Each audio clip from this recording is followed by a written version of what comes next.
Monsieur le Premier ministre, le général de Gaulle l'avait dit, en France, la seule et unique Cour suprême, c'est le peuple. La vérité, hélas, c'est que jamais l'oligarchie n'a accepté que le peuple décide ni ne vote. Le système ne respecte que les urnes qui confortent son pouvoir, mais renie les suffrages qui lui déplaisent. Voilà qu'un carteron de procureurs et de juges prétend sortir du droit pour exercer la vendetta du système contre son seul opposant, le Rassemblement national, et contre sa principale incarnation, Marine Le Pen. Il y a des tyrannies qui enferment leurs opposants. Il y a désormais des juges tyrans qui exécutent l'état de droit en place publique. Voilà les magistrats qui refusent à Marine Le Pen le droit effectif à l'appel, à la présomption d'innocence qu'elle confère. Voilà des magistrats qui refusent à Marine Le Pen d'être candidate en appliquant l'esprit d'une loi postérieure aux faits reprochés. Voilà des magistrats qui criminalisent le droit à la défense, aggravant une peine, car Marine Le Pen avait le seul tort de faire valoir son innocence. Voilà des magistrats qui laissent envoyer hier à toute la presse parisienne et à nos adversaires le jugement que nos avocats n'ont eu que ce matin.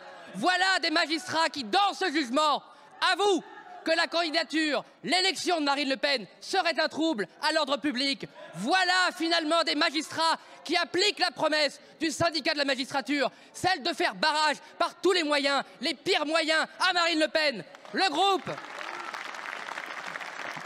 Le groupe Rassemblement national ne vous laissera pas voler l'élection présidentielle comme vous avez volé des dizaines de sièges lors des dernières législatives. Aucun député du Rassemblement national ne laissera diffamer celle qui incarne l'espérance du peuple de France, Marine Le Pen. Alors, monsieur le Premier ministre, de quoi est accusée Marine Le Pen, sinon de pouvoir vaincre ce système ?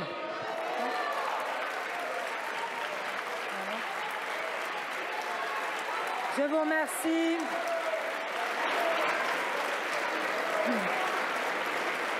La parole est à Monsieur Gérald Darmanin, garde des Sceaux, ministre de la Justice.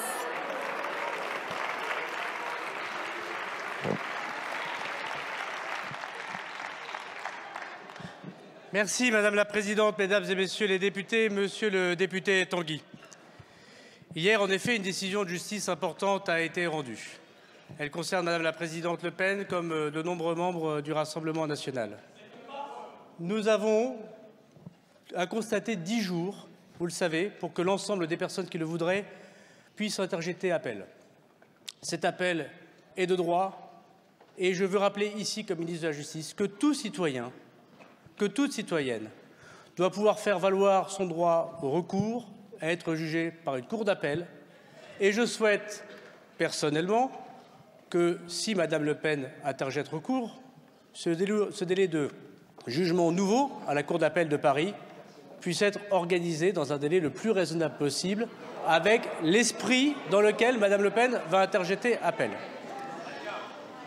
Il appartiendra à la Cour d'appel de Paris, parfaitement indépendante dans son organisation, de fixer la date de cet appel.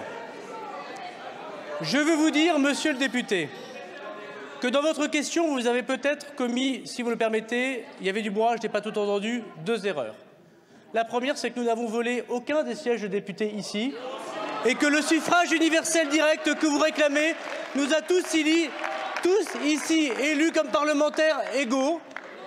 Et les élections législatives se déroulent en 2 tours d'élection. Et aucun citoyen n'a été forcé de voter pour aucun député ici présent. La deuxième des choses, monsieur le député, c'est que vous avez sans doute oublié d'apporter votre soutien aux magistrats menacés depuis hier.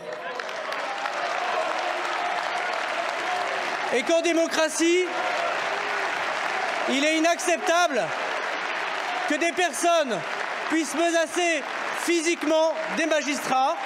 Il me semble que quand on réclame l'état de droit, ça vaut pour tous les magistrats libres et indépendants de ce pays. Je vous remercie, monsieur le ministre. Merci, monsieur le ministre.